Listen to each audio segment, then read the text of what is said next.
Oh, 6 people. That's nice.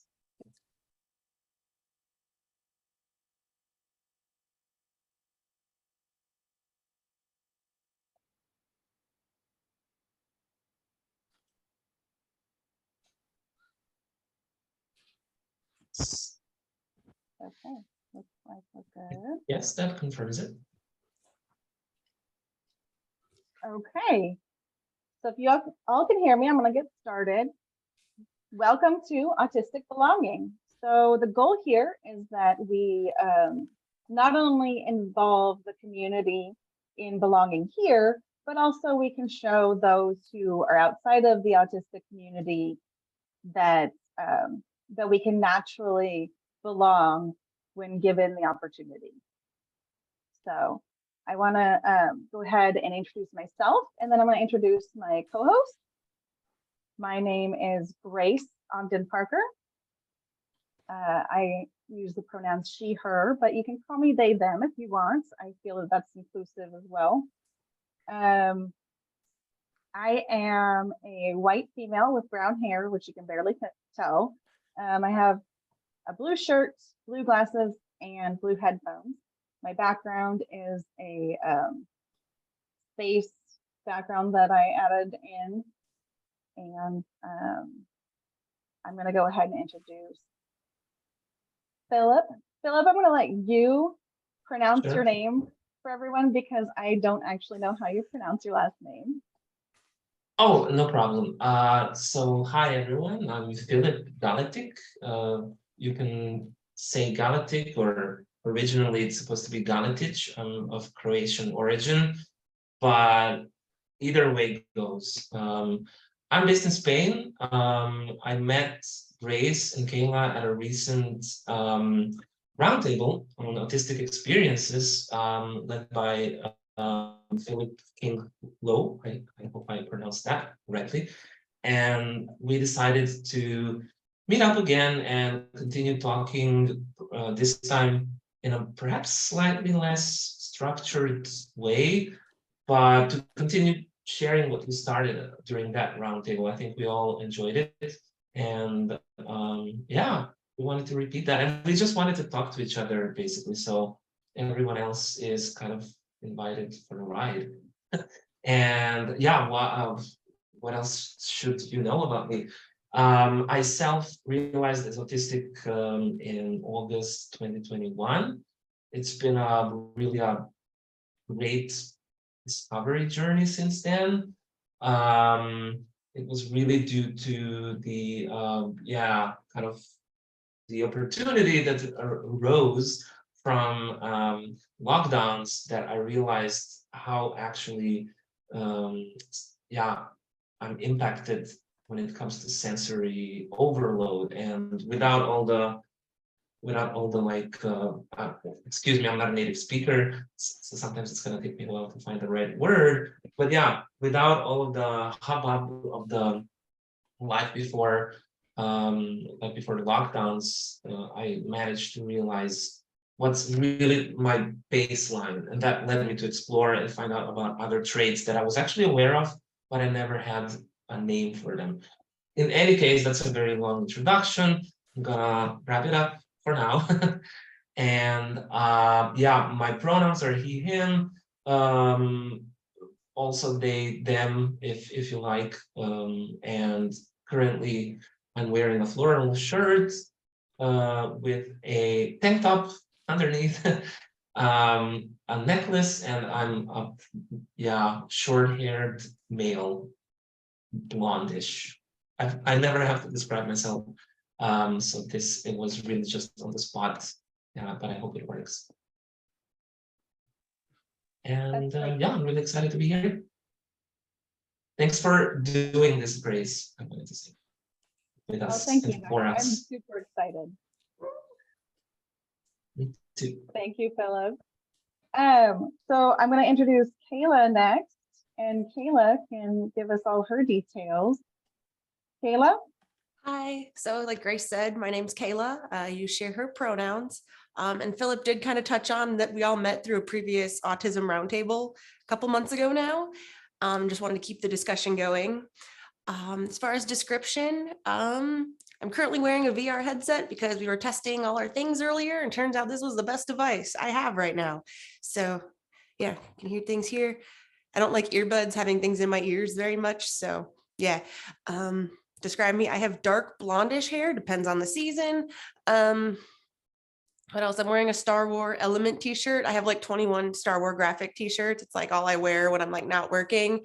I'm trying to diversify that, but I'm not doing a good job. Sorry. What else? And I'm in my yoga room.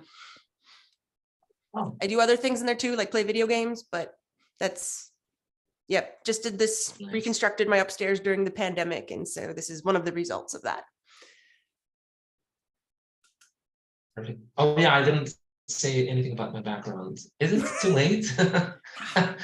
I have Don't two have to. It's shelves, two okay. set of shelves with some books and Okay. some knickknacks. Nice. Yeah. Okay, that's great. So for everyone attending, I want to go over like the most basic housekeeping. We do have a mixed crowd of autistic and non-autistic people. So I want to make sure that everybody knows this is a safe space and that everybody needs to be civil in the comment section, and I will be monitoring it throughout.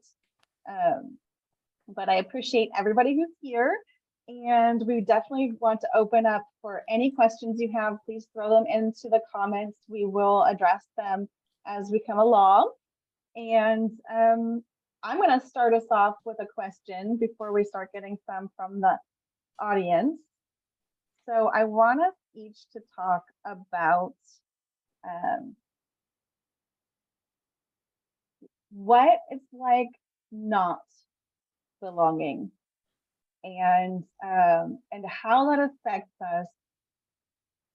And I know that that's a very broad question, but just go with your gut on how you want to respond to that. And I think that I'm going to pick people based on whether they're ready to answer, and just do one person at a time. So let's see here. Do one of you want to raise your hand, or do you want me to start answering my own question? I'll go first. Okay. Thanks, Kayla. Hey, go ahead, Okay. Kayla.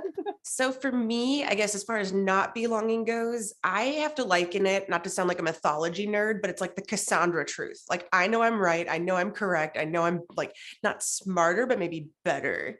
And yet no one else catches on. It's like, it's this nightmare that just never ends of like, you know, I have a really good idea. It's like, no, it's not. It's like, okay, but I don't know. It just feels like the wisdom is not being acknowledged. That's a start. This is a starter. This is high level starter. Someone else can talk now. No, I just wanted to confirm that that resonates with me. I think this is like the third thing you, Kayla, said since the last roundtable that I find myself in like majorly as well. And yeah, the Cassandra curse, or whatever you want to call it, I found myself to always be the one that sees things way before they're gonna happen. And yeah, telling them doesn't usually always result in people actually taking it into account, just because it's not relevant to them at that moment, maybe, or yeah, because they just don't see it from the same angle. And that can feel like not belonging in that moment for sure. And yeah, it's funny that you mentioned it, because yeah, I'm totally like used to it by now. But it does feel like that. Right. It's like our default, right?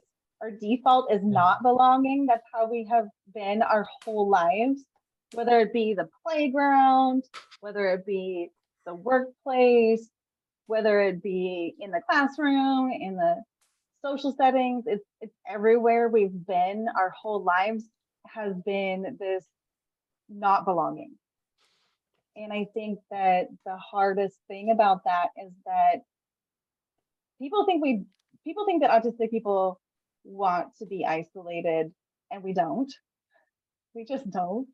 I mean, maybe some do, but I think the only time that I really want to be isolated is when it's getting too hard to try to belong, or when I'm overwhelmed, of course. But I think that if we were given more opportunities to just be ourselves with other people, like we are with our autistic community, I think that we could really start engaging more and being more involved if we felt like we were belonging there. And that's why I wanted to do this whole thing, is because I know that that's one of the hardest parts of being autistic, is that belonging is so hard. But I love how much belonging we have with the autistic community. It's my favorite thing about the autistic community is I finally feel like I have a community that I fit in, that I'm happy, that I can be my real self. I don't have to mask.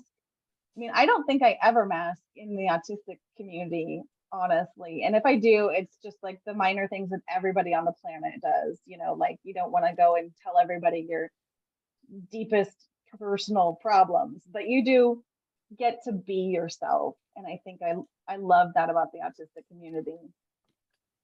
Anything either of you guys want to add? Kayla, did you I don't say something? Kind of, it's just really tough for me, just because I feel like it's something I'm finally get, like the whole autistic community. I wasn't really a part of it for a very long time, just because I got my diagnosis as a toddler. And so I just didn't think of something that's a community. And now that I'm like getting back into it and like trying to reach out, one of them being the round table, that was like one of the first time in a long time where I was like, okay, this is more enriching than I thought it was going to be able to talk to other people who've been through similar things than me. And that was really, that wasn't difficult. It's just how had I never felt like experienced that before, as far as like the belonging and finding a community. And a lot of that's, online and trying to find things that way. In person's a little tougher, but yeah, I'm working on it. I'm not there yet. I'm working on it. Yeah, for me, it's similar, since I've started kind of reaching out to other neurodiverse people in November, I think last year. Finally, I kind of, I finalized my move to Spain, and I was able to kind of work on that finally. So yeah, I have much more belonging than before myself. And on the other hand, I still feel like no matter what, in which maybe context or situation I am, I'm sort of prepped already that I will be maybe, a little bit the odd one out. So it's just kind of constantly there as well. And I mean, it's just that's how I am. I don't think that will probably change at this point. It can only get a little bit better, I would say. And I would say that's even okay, because I have started doing things to kind of counter that deliberately, by finding more belonging, let's say, and by self-advocating when the moment is opportune.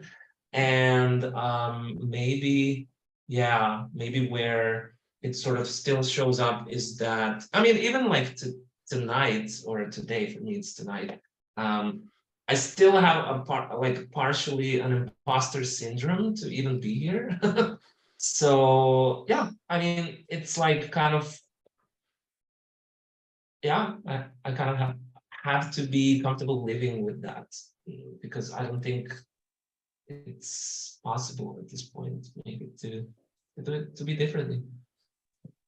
Maybe that sounds very pessimistic, but for me, it doesn't feel that way. Yeah. I'm so sorry you feel that way. I don't want you to feel imposter syndrome here at all. You're one of my favorite people. So just thank you. It's fine though. I'm kind of hugging my imposter syndrome right now. We're both together here, and I'm like, we're gonna see. It's gonna be fun. Yeah. Yeah. One of my big things to tell people is we have spent so much time trying not to take up space, and that's not at all what I want. I want all of us to feel free to take up space, to be present, to be ourselves, and not feel like we can't. So that's a big part of it. I do want to read some of these comments and see if we have any questions coming. So Allison Jones says, I want to thank you guys for talking about belonging today. I run a nonprofit that is fully ran by neurodivergent people. Our community is based on leading with love and everyone feeling like they belong. Thank you for all you guys do. Thanks, Allison. Aww. I got a little stab though reading Jackie's comments. Jackie Pilgrim says, I didn't feel like I belonged with my family. Feel free, Jackie, if you want to add more comments in the comment section and we can talk about that. I think I'll go ahead and ask my panelists if either of you resonate with that comment, or if you have any thoughts to add to it, or I can move on to some other pieces here. So. Yeah.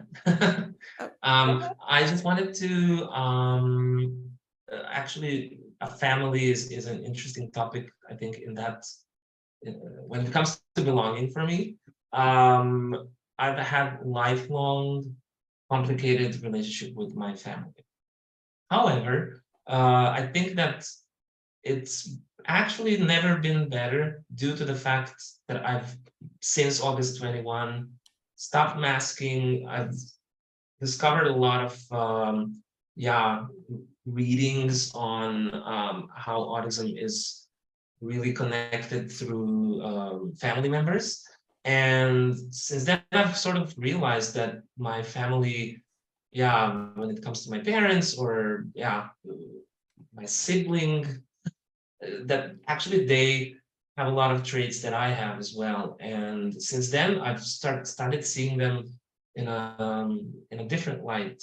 I mean, it's making me now, I'm still in that part of the journey, I think, where a lot of very old memories are actually getting sort of reevaluated after a long time of maybe even them hurting me in some way. But now I see them through the right lens. I think a lot of people say that at a certain point of their lives, they see, like their parents' perspective when they get older. I think that's definitely happening for me. But then there is definitely this, just our own way of functioning that I had picked up on way early when I was like a really small kid, but there was no way to talk about it. There was no conversation anywhere outside of the family about it. And now it's making me reevaluate that. And for that reason, that's what I want to say is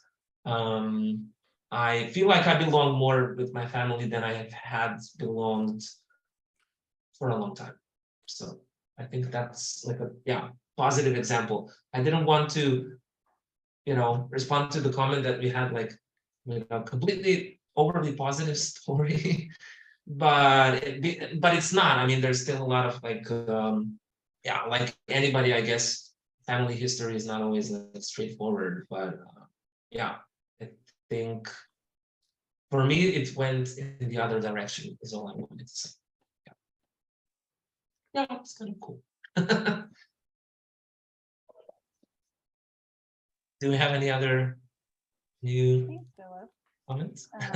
So unless Keela wants to pop in with any additions, I have another comment I'm going to read here. I kind of forgot. Keila, are you good? I kind of forgot what it was, something about belonging in a family. Yes. Yeah, no, I definitely get a lot of like white sheep moments. At least in my like family, I'm not going to get into detail, but it's just like, since when am I the normal one? I'm the one who wasn't supposed to be, driving, speaking, independent, but here, So there's definitely white sheep moments. As far as like chosen family, like my real life friends, there are moments where I'll see like whether it's me or my spouse's friends, it's like, oh, I got diagnosed with ADD, diagnosed with autism. I'll be like, welcome, late bloomer, but they're not. Especially with women, it's normal to, I'm the outlier because I was very young, they were not. And I Yeah. forget that. It's like, how did, but there's reasons for that. I don't know if we're going to get into it, but yeah. So it is kind of interesting to be like, oh, you too. Haha. Makes all sense now, doesn't it? Okay. Next comment. I think that's great. Thank you, Kayla. So Chloe Sweeney says, my brother is 18 and he has autism. It has been a challenge since he got his diagnosis as a young toddler. I've seen challenges he's trying to overcome and has overcome. He finally has a few set friends, but schooling has been difficult, and making himself comfortable in the autistic community has been hard. There are times where he has expressed he's very lonely and the odd one out, like Philip just said. He's learning how to discuss it more and understand it more. I'd love additional resources on places and things you can do. Chloe, I resonate with what your brother's going through. I definitely felt like the odd kid out growing up. I not so much in family, but in social, like in school and in sports. And so mostly my friends, like if I had a close friend, it'd be like the brand new kid at school. And then I would just latch onto that person because they were the only person who didn't already know me. And they liked me for a little while, but then they started becoming popular with other kids, and then I lost them. And that happened to me pretty much every single year of elementary school. And then the relationships would last a little bit longer in middle school somehow. I don't really know what I did differently there to make it work, but it definitely, and it wasn't new kids at that point. It was definitely people who I had classes with and stuff like that. But at that point, the relationships would last longer. But then when they decided they wanted to become more popular with the more popular kids, they started actually in elementary school, they would just kind of like start to pull away. Whereas in middle school, I had friends who actually actively started rumors about me to the public, to the popular kids, so that they could be one of the popular kids. And that actually started a whole cycle of me going through being bullied, as far as like rumors and the psychological bullying versus I was never like beaten or anything like that, but I was kind of like a harassment target. Yeah.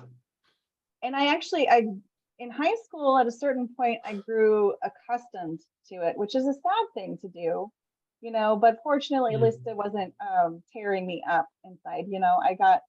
I just got accustomed to it. And I think that a big part of it is that they were targeting something that wasn't true about me, and I knew it wasn't true about me. So I didn't have to feel bad about it because it was a lie. So it didn't cut me deep. It took me a while to get past the part of wanting to set the record straight, to realizing they're just going to be like this, and it's not true, so it doesn't harm me. It would be annoying, but it didn't cut deep because it wasn't true. So that was nice that they decided to torture me about things that weren't true. I guess. Yeah. Hey, well, this can be nice. The autistic part of me wants the record straight, but for whom though? But looking back, I'm really glad that it didn't cut deep. It could have been way worse. It was hard, but you could move on. It wasn't. Yeah, I'm kind of like the opposite. For me, it cut deep. But I mean, it's not actually maybe the topic of the call, but I was also bullied for being gay before I even knew I was queer, gay, whatever. And that really did cut deep. So indeed, I can confirm that the other thing is better. Probably. No, that's okay. I mean, I do have positive parts of my life. Yeah, as well. It doesn't. We don't have to have a pity party, but I do wanna like that is part of my also, yeah, who I am today.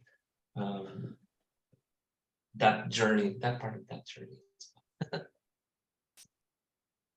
Kayla, did you want to add In some ways, all connected. Yeah. Yeah. No, so I usually just don't tell people that I'm neurodivergent, don't reveal my status just because it's like, first of all, I think I was like the only kid in my school with autism, and it showed because like the adults didn't know what to do with me. Like I was putting this, that, and other programs, gifted, special ed, speech pathology. It was like, I don't belong in any of these. It's very annoying. It's like they're trying to throw spaghetti at the wall, see what sticks. And it's like, y'all, I know you don't have a budget for this. Stop. So yeah, I just had to keep that to myself because I don't need to defend why I'm not, why I'm not wise. I don't know the idiomatic expression, but like wise beyond the age type of thing. Like I was very that, didn't know it, so it's like, it's like I don't know. I just felt like ahead of the curve without knowing I was. And that was kind of frustrating. So that's where the masking comes in and being like, oh, nope, I'm not smart. I'm not why I don't have any qualities about me. I'm not yeah. So I wouldn't be a target because I'm like, well, if I'm the best grade, best athlete, best this and that, I'm going to be this thing that I don't want to be. So it's like having to learn those skills very early on is not ideal. Would not recommend. So that's where it's like coming back to the how does one, hopefully things are better about it now as far as, education, resources, assistance. I hope it's a lot of it better now because the bar is very low for me in my experience. So I'm optimistic for that reason, just because things were very, very low for me, if that makes sense. Yeah, I relate to that as well. I do want to move on so that we can get as much in here as possible before the end, because we're almost halfway through. I see that Eric, I don't know how to pronounce your last name. Is it Oshel? I'm going to just go with Eric so that I don't butcher it more than once. Eric says, who else struggles with not being seen as autistic by neurotypical family, friends, coworkers, etc.? And I want to start off answering that question, and then we'll ask our other panelists here. Stuff to say. In the beginning, yes. My parents didn't even believe it. So I am late diagnosed. So unlike Kayla, nobody knew when I was growing up. And I'm looking back and they should have, but whatever. The knowledge was not there for anybody back then as to what they're looking at and what autism really is. But yeah, when I first started self-identifying before my formal diagnosis, my parents weren't convinced. I didn't tell a ton of other people before my formal diagnosis, but the people I did tell, for the most part, just, I don't know, they just they just said, okay. I don't know if they accepted it or not, or if they just were like being nice, or if they were just like, okay, she can say whatever she wants. I don't know. But where I did find the acceptance was actually with the online autistic community. And that's where my self-confidence in that area grew. And that's why I love the community so much, is because they really accepted me right off the bat, and that the majority of the community does accept self-identified. And it was actually almost a decade, just shy of a decade, before I actually sought out formal diagnosis. And I probably didn't have to, but I did it anyways. And so then after that, my parents still didn't really understand what it was, but they had to kind of accept it a little bit more because it was formal.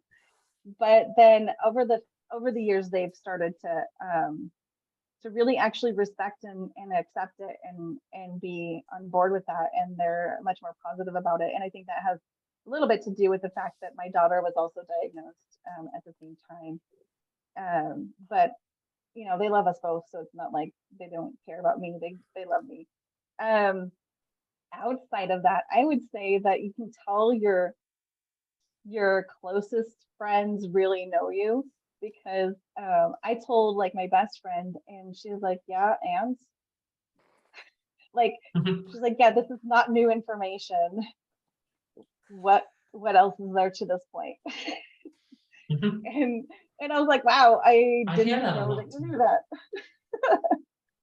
I've heard from multiple people that their friend, the closest friends, have a similar, yeah, thing to say. And I think that's amazing, you know, in a way. Do you have any Proves of the those friendship. experiences? Kayla, you wanted to? No, but I am kind of appreciating this trend of people who like get a diagnosis because their child did. Like I'm noticing a lot of that more now online, and that kind of makes me happy because it's like, I don't know why. I can't explain it. I'm not a parent. I don't know. But I mean, no, that's good. Yeah, that's My daughter got hers because I already knew about mine Okay. without You'd the like, formal. But I just said, you know what, do us both at the same time so we can get this taken care of. And so interesting. I went and I actually sought out specifically a highly recommended therapist that was actually 2 hours away from me, who was known to actually know how to diagnose females and non-male people, and so that it made it easier for me to feel like I could get a legitimate diagnosis for both of us, and that was pretty great. And she actually, I didn't ask for an ADHD assessment on my daughter, but while she was assessing her, she goes, she's also ADHD. And so I got to learn something new, and that was great. And I'm not going to talk in depth about my daughter because that's her business, and anyways, but that's kind of the journey that I went through, was that I was like, for several years I was self-identifying, and I was like, you know what, I see this in my daughter too, I'm just going to get us both diagnosed. Ooh. But that's different from what most late diagnosed mothers, usually their kids get diagnosed first. Mm-hmm. Yeah. I just wanted to say about what Kayla said. Yeah, I've seen that too, and I think it's amazing. Parents getting diagnosed because of that, their children. uh, You know, it's an amazing chain. I don't know. It's the opposite of, yeah, bad. I don't know. But I wanted to say about my own experience when it comes to people sort of not taking maybe seriously me disclosing or whatever, telling them that I'm autistic or ADHD. I mean, currently, I think it's actually an interesting question, because maybe a couple of months ago, I felt like I had to fight more for that. But also I've been quite lucky because the current, yeah, job that I'm in, I've said to the whole team and talked about my being autistic since the beginning. It was simply accepted. Currently, I do work remote, so I mean, the interactions that we do have are relatively streamlined. But yeah, I think, yeah, sometimes I feel like maybe having already like a kind of a built-in general knowledge in the general population, including my coworkers, would be better, because I probably still end up masking anyway to a certain extent at my job, much less than before, but it's still probably there in the heat of the moment when you are sort of expected to maybe act fast. I work as a director of marketing, so sometimes, yeah, there is not a lot of ways to maybe react or do things in a way that I normally actually would prefer or would. So I take a shortcut, and maybe that's kind of like a bad thing that can still be improved. But whenever I've talked about it, at least they've taken it seriously. they just never asked me about it if I don't talk about it, which I think it's probably due to the way that they see it. They might think it's like not respectful to talk about it, which is sort of understandable, good intentions at least. But because it's not talked about it, I might still feel at times, maybe unknowingly, maybe knowingly, pressured to act in a non-authentic way. So yeah, and with my family, the people that I did talk about it with, I mean, they're not that interested in it. They do listen, and I think I've started to see some small improvements there where they kind of they stopped, and I think they left the phase where I could just read it on their faces, and maybe the way that they were talking about it with me, that they thought, oh, it's just like a phase or something. Now they've been hearing about it for quite some time. So yeah, that kind of that feel that I get that I got in the past is gone. I think that they are beginning to understand that this has had a tremendous impact on my life, the discovery of it. I don't know if any of this made sense, but yeah. Oh, it makes perfect sense. Perfect sense. Thank you, Philip. Thank you. I do want to get back to the comments section, and Yeah. I apologize to anyone whose comments I'm not reading, not because I don't want to, but because time limits and whatnot. And there's a ton of comments in here I'm trying to keep up with. I do want to share what Abby Ray said. I don't have autism, but I do have cerebral palsy, and I'm a full-time wheelchair user. I'm also an advocate entrepreneur, and I have found that unfortunately, feelings of unbelonging happen throughout the disability community. That's true, which is particularly upsetting considering we are the largest and fastest growing group in the world and are contributing and want to contribute more to every industry in the world. Thank you for adding that, Abby. Let's see here. Allison Jones says, I have a problem of telling everyone that I'm on the spectrum proudly. People always tell me that you don't look autistic. I guess I tell them so that I can educate them on the fact that there are so many different types of people. They can't keep looking at us and thinking we're normal just because we looked that way on the outside. They have no idea how I feel on the inside. This is so true, and this is so prevalent. Almost every autistic person has been told they don't look autistic, and if they haven't been told that, then they've at least heard it is said a lot all over.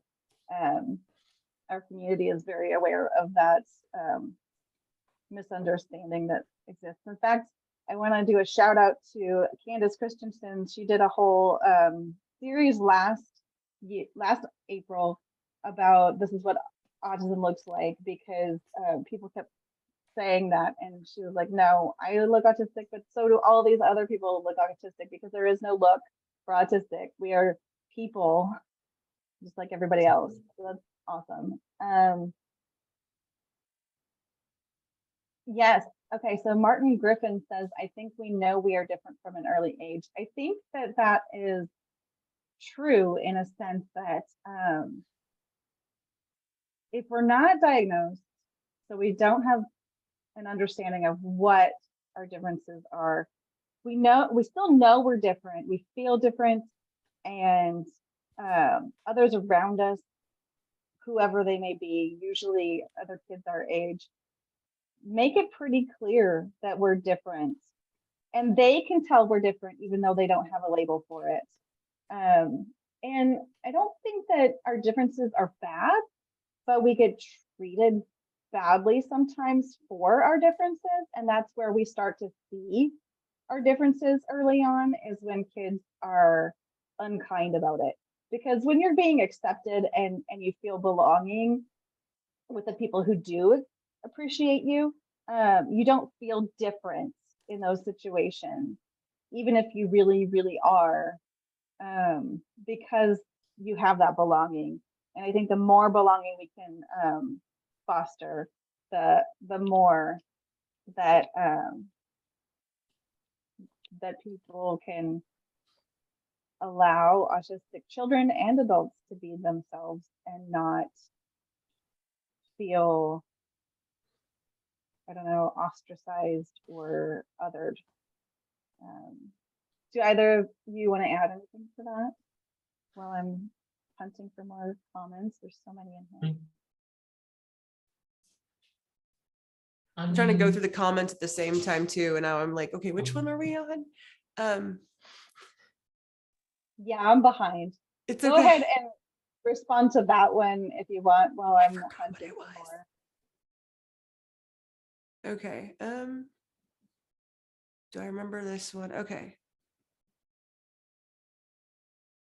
Like a research. Okay. I already forgot the question. What was it? Or the comment?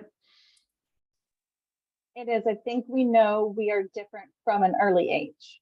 Yeah, and I feel like that goes with any neurodivergent or anything that's considered different, honestly. Like, I don't know. I just feel like that can go with a lot of marginalized groups. So yeah, I agree with that. Yeah. Completely. It absolutely is true.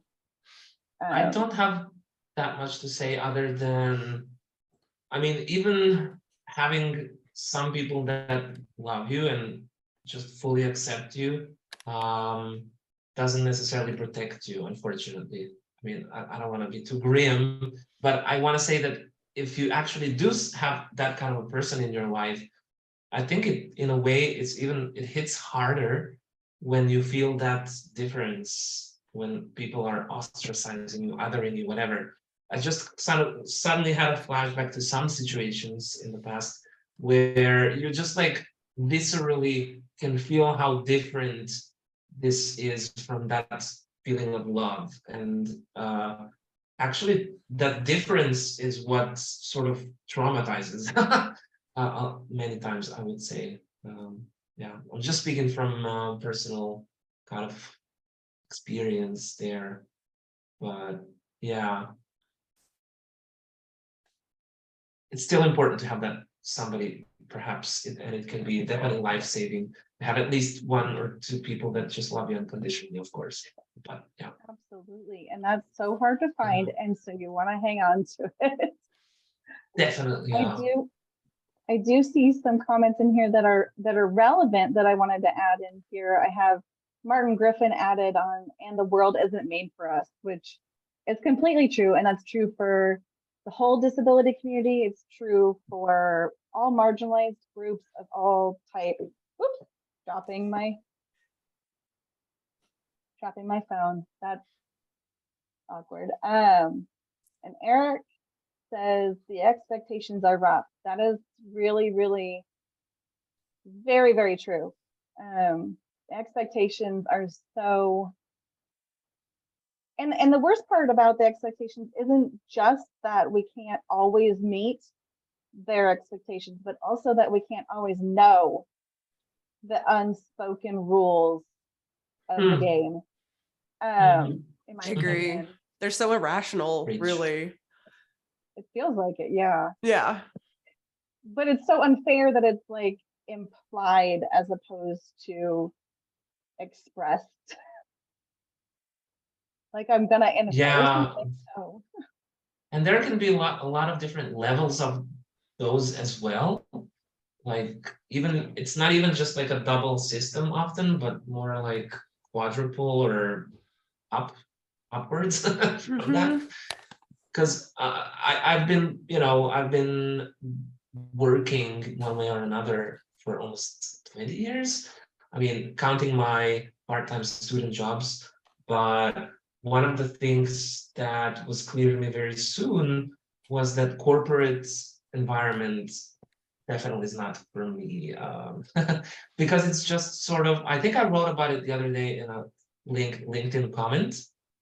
A lot of your longevity in it depends on kind of groupthink that is often really independent from anything that's kind of documented, written, and it's unspoken, basically. And yeah, I simply don't, I rarely do groupthink. I'm just not wired for that. I'm always the one, you know, being the devil's advocate in any group. I'm always the one who wants to like open everything up and question it until it's down to its like smallest elements, right? And yeah, groups or corporate don't like that. So what I'm trying to say is that that's one level, right? But then often you have like also office politics on top of it, where it's also unseen relationships between people that also dictate how things are done and what you can do and what you can't do. And I mean, and then on top of that, even if you wanted, even if you managed to somehow actually figure that all out, often then you still have to like do your job. So just cognitively, it can be a nightmare, I would say. So personally, that's why I ended up working as a consultant and more with startups, despite the fact that often the instability of startups is just triggering on a daily basis. But at least I do not have to deal. Maybe it's like choosing between two evils and I just chose one. I don't know. But yeah, I don't know if it resonates with anybody. No, I get that.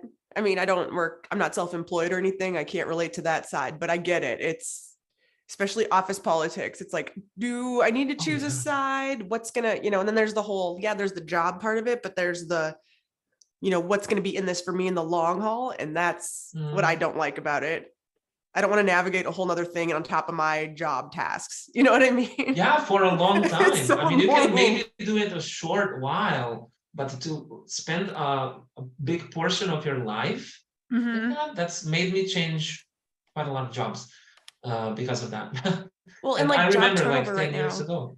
Yeah, and turnover Sorry, right now what is was that? ridiculous. So it's like, Uh-huh. why am I caring about someone who's not going to stick around? Like yeah. Yeah, like a part of me is almost thinking like, is this what do you call it, career suicide or whatever? To talk about that on LinkedIn, because it's sometimes a job seeking platform, and that is one of the questions that I particularly get asked. How come you're like a bit more frequently, uh, how come you're changing jobs more frequently than a regular person? And I feel that the older I get, it's just getting more and more insulting to even like have to explain that in a way. I mean, why would you even ask me that in a way? I don't know. Do You neurotypical, don't do muggles ask. get asked that? Yeah, because Tracing the I carrot. see BS where I go, and then I get tired of it. I mean, and unfortunately, that is not always the best quality that the companies want. So it's not the end of the world. Obviously, I have been working, but you just have to dig and find your own. And sometimes it is luck, I have to say, to find people that won't. That you can kind of like avoid that. Yeah. Does that make sense? Okay. We have another question from Eric. How many of you don't have a closest friend? Now, I don't know if that applies to us panelists or not. Everybody's welcome to answer that in the comments as well. But do either of you want to make a comment on that? I mean, sorry, could you repeat it? Yeah. The question is, how many of you don't have a closest friend? Sorry, what kind of friend? I can't find the question. Closest, like a best friend. Oh, closest. Yeah. Oh, I got it. Yeah, okay. How many? Or maybe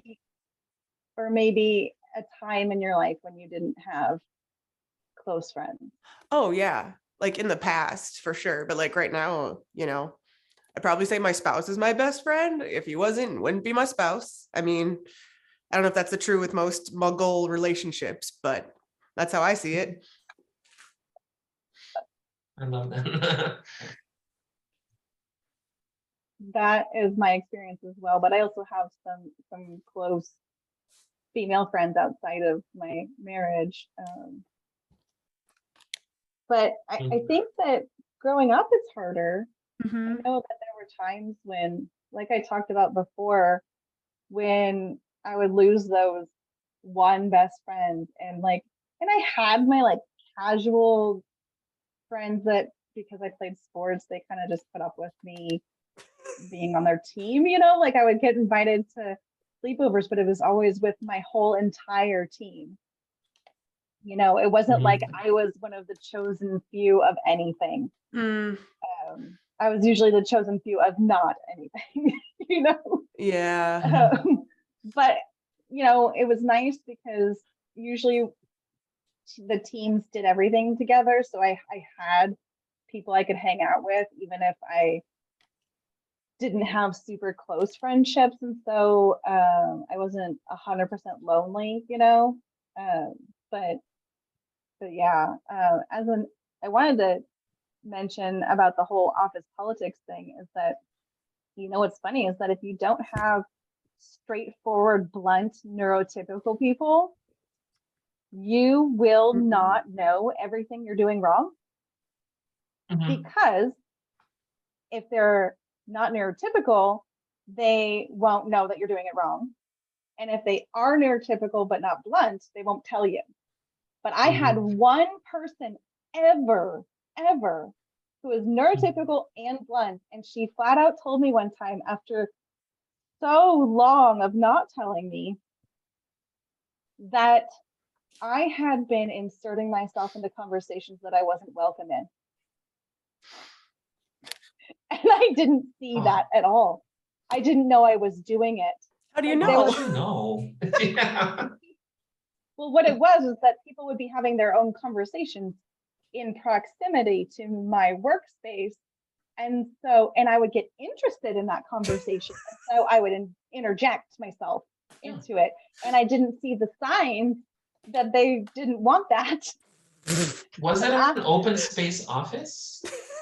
It was kind of open space, yeah. It was fairly I mean, open. isn't that the whole point of open space office? But that's the thing. Oftentimes things contradict each other. It doesn't make sense. Yes, and you know what? I once told a supervisor, I was like, if you could put me in a closet, that would be great, because I don't mind being around people,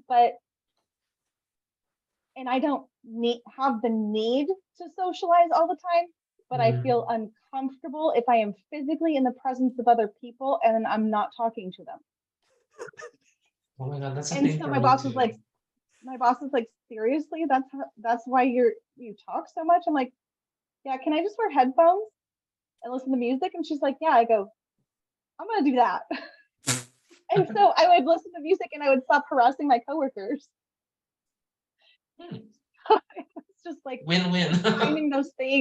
finding those things that work for you so that you can work for them, which may be masking or adjusting for them, but it also helps you, because like for me, I was feeling stress that was causing me to chat with them and annoy them, because I was feeling the stress of not talking to them while they were there.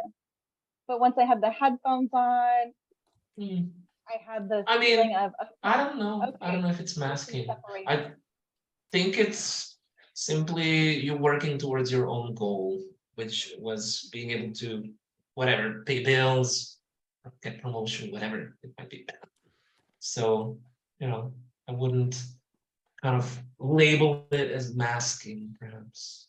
Or actually, we do mask in order to be able to win bread. So it's hard to say. Okay, I'm so far behind on the comments. Let me take a look here. A lot of stuff about the kids being diagnosed first. Where is this? Allison Jones says, I participate in a genetic research study at University of California, San Diego with my 2 autistic daughters and my autistic granddaughter. I find it very interesting as they tested all of us and found we were all on the spectrum. We all have diagnosis, but still it just goes to prove It's interesting information. Now, I don't want to get deep into the genetic testing conversation because that is a hot button topic in general.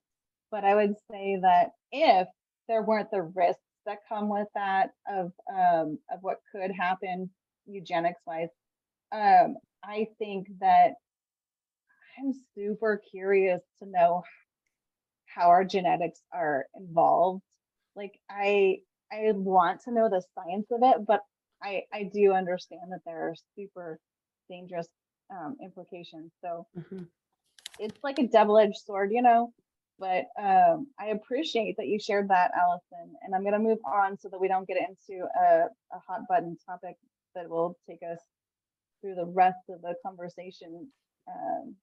What time is it? Ooh, we are running long. Okay, let me see if I can find any last little bits here, and then I want to throw in our last question.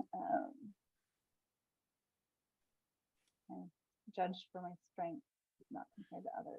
That's great.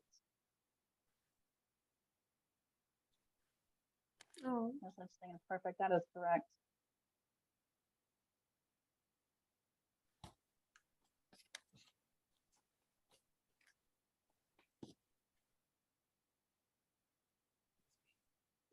I do want to mention, I did comment, but I think it was Chloe said something about like airports finally being more neurotypic or neurodivergent friendly. And the only issue I ever had, having traveled forever and ever, is just TSA. Like like if I can go through TSA without, not the workers, a muggle touching me, telling me where to go, that'd be swell. And I know I've heard like, oh, just do pre-check. And it's like, I don't need to do that. I manage my time pretty okay where I don't need to skip any lines, but I don't know. I just feel like that's one of those read the room things they can approve on that we all have to go through at some point. PSA is like the security check, right? Yeah, I don't know if that's a thing outside of the United States. It's been a thing since I was 15. Not gonna get into why, but it's just like they don't have to do it, but they got to do it. It's one of those. I forget the English word, but it's like we want you to feel secure, but this does nothing in effort. Like it's very that. Like a precaution. Right. Yeah. But it's kind of a performative precaution. Yeah. It's like every time someone feels like they gotta physically be like, go here. And it's like, no. You know, for me, air travel, I won't say never, but I can't think of serious issues I had with airports themselves. Okay, good. But I always struggled with flying, just the physical elements of it. But here's the thing, like I'm fine in the middle of the flight. As long as I sleep through takeoff. That's tough. That's a skill. You put that on a resume. I have to be unconscious before we take off and not wake up until we're fully in the air. The reason being is something about the pressure that goes on during that time frame that makes me nauseous. It makes my head spinny and it makes me nauseous. But if I sleep through that phase and I wake up when we have reached altitude and are all good, I don't have that problem for the whole flight. So I think that that was my only like self-accommodation that I ever and I wasn't even aware that I was autistic at the time when I. That's cool that you've got that. It was just that I want that skill. I was going to college in a totally different state, so I flew frequently while I was in college to visit family, and so I realized that it just made me so nauseous for the whole flight if I stayed awake during takeoff, but if I slept through takeoff, I didn't experience it at all. So I always did that. Now landing was usually easier, but yeah, I find myself when it comes to flying, I mean, for some reason I've flown a lot in the last 6 months. And I've developed like, yeah, just a routine now for the taking off is the hardest part for me too, by the way. So I just now always listen to the exact same playlist with the exact same calming couple of tracks, and that has helped tremendously, because the older I get, the more anxious of a flyer I actually am, for some also unknown reason. I think it's just like my brain is kind of constantly thinking, oh, so far everything was always smooth, but you know, like that's the anxiety like in me kind of taking over usually. But I've managed to keep it in check through this playlist, and I don't think I'm gonna change it anytime soon. If it works, don't fix it. Yeah, exactly. So I mean, I hate to interrupt, guys, but we are over time. Oh. And if there are anybody still on here, I want to go on our last little tiny bit, just as succinctly as you possibly can, which I know is not really a necessity in our lives. But tell me what belonging would look like to you, or what it means to you. And I want to start with Philip, and then Kayla after that. oh, what would belonging look like?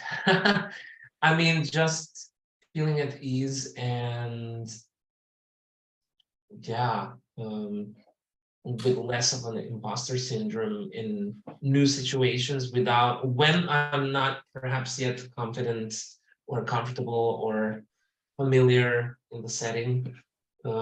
That's one way. When it comes to, let's say, professional life, belonging would feel well, yeah. Um, I mean, I'm just gonna say it. I did interview for several jobs in the last couple of years, and the less I've masked, I felt like the less callbacks I've started to get. And in the past, I was really well. I've never been good at job interviews. I've been really good at selling my own consulting services, so I guess it's different. But I do see like lower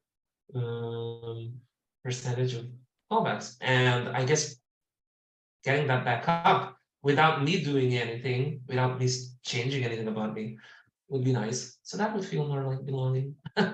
And maybe a third thing, yeah, I, I don't actually have a third thing. So yeah, I think those are the examples that I can think of right now.